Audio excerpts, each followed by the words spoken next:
தனுஷ் நடித்த மூவிஸில் IMDb rating கொடுத்த top 5 movies என்னென்னு பார்க்க போகிறோம்.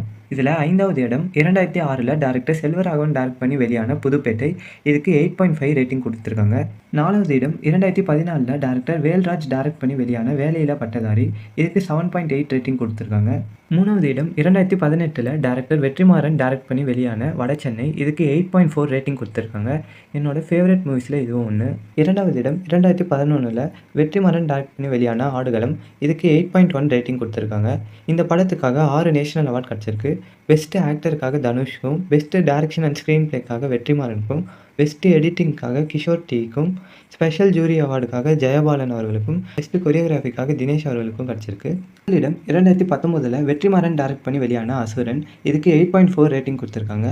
இந்த படத்துக்காக 2 நேஷனல் அவார்ட் கிடச்சிருக்கு. பெஸ்ட் ஆக்டருக்காக தனுஷ்க்கும், பெஸ்ட் ஃபீச்சர் ஃபிலிம் இன் தமிழுக்காக வெற்றிமாறனுக்கும் கிடச்சிருக்கு.